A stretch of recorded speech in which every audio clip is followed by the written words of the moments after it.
好，我是云飞。为了游戏，你购买的键盘和鼠标的预算有多少呢？一款好的鼠标可以给我们带来稳定的体验和信仰 buff 的加持，但往往这样的产品价格它并不是一般人可以承受得起的。就比如雷蛇的独魁 V3 Pro， 一出来大家都知道很好，但口袋抗议啊。而最近一款国产品牌鼠标说没关系，可以先用我来当平替，直接1/4的价格实现它90%的性能，这够不够吸引你呢？那么这就是来自国产卷王品牌前行者的 S9 Pro。我之前是没接触过这个牌子啊，这回和大家来一块了解一下，它真的这么强吗？那么点收藏，咱们一起回到开箱沉浸式走起。好，我们现在来开箱一个前行者 S9 的一个鼠标啊。这款鼠标是号称平替独魁 V3 Pro 啊，我这款是一个红色的版本。然后我们来看一下，前行者型号 S9 Pro 赤焰红3模鼠标，授权商江西旋风。我靠，江西的老家的一个企业，我瞧，可以啊。好，来看看，当当。好 ，S9 轻量化游戏鼠标，直接开。来 ，S9 Pro、S9 Ultra， 我这个是 Pro 啊。然后这是它的一个简单的说明书，然后大家可以看一眼。背面是英文版本。OK， 这个是它的这个贴纸，手汗多的是可以贴这个啊。来看一下它这个赤焰红的配色啊，我瞧好骚啊！然后整体也很轻，挺骚的啊。这是它的一个鼠标充电线，然后整体线材还是偏硬一点啊，并不太适合作为专门的鼠标线来用。但是它送的这种编织线充电还是非常给力的。那这是它应该是它的接收器，哟，真不错啊！哦，它是默认送的这个8K 的接收器啊 ，Pro 版本。挺好啊，好，这是它全部东西。好，还是一样老样子，先给大家体验一段时间，再来详细的出一个视频啊。我一到手就感觉到这个模具的优秀之处，手掌放在上面就可以非常舒服的接触到每一个操控的区域，而且几乎都不需要适应。握持的姿势就很舒服，咱也没用过独魁 V3 Pro 嘛，但看这个就确实觉得已经是非常 nice 了。外观方面的相似程度和网上的独魁对比是真的感觉没啥差别，弧度和设计都高度致敬了。咱们手里的这个是 S9 Pro 赤焰红，它整体的喷漆是有一个金属的效果，然后搭配纳米冰敷涂层，握持的时候手汗基本上就看不到，而且触感也挺滑的，这个涂层还是挺不错的。而一般来说，这类鼠标都会把 logo 放在大概手心的这个位置。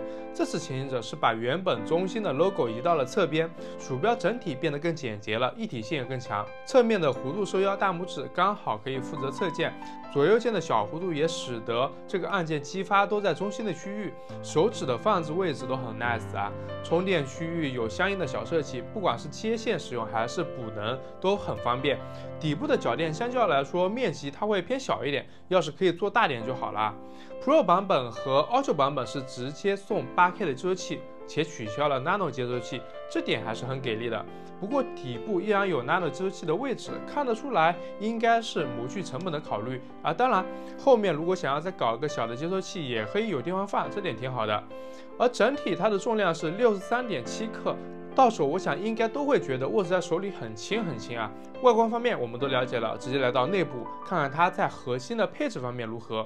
它有着8K 主控，也就是有线 1K， 无线支持8K， 使用的是 PAW3395旗舰传感器，有着最高26000的 DPI，650的 IPS，50G 的加速度。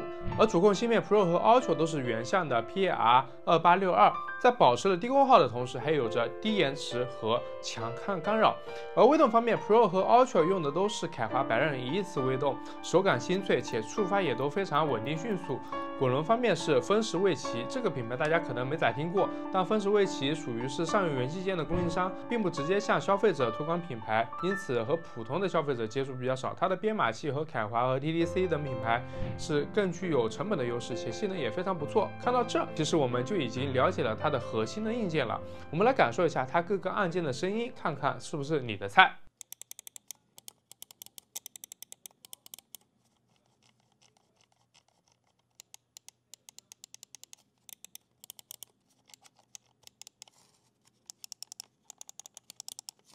而我们也可以简单跑一下鼠标的延迟测试，因为是3模鼠标嘛，所以我们来看它在有线、2.4G、蓝牙这3个模式下的实际延迟。我们可以来看一下前行者 S9 Pro 它的一个物理延迟，在有线模式下，它平均触发延迟22毫秒，平均抬起延迟14毫秒；而接收器模式下，它平均的触发延迟是20毫秒，抬起延迟是14毫秒；而蓝牙状态下，它平均触发延迟是34毫秒，抬起延迟是24毫秒。这个数据当然是非常不错的，而我实际用起来，除了手不舒服，就是在打游戏的时候，就确实有那种指哪打哪的感觉，而且轻到极致的重量，让这个鼠标几乎没啥存在感，就像自己的手一样如臂驱使。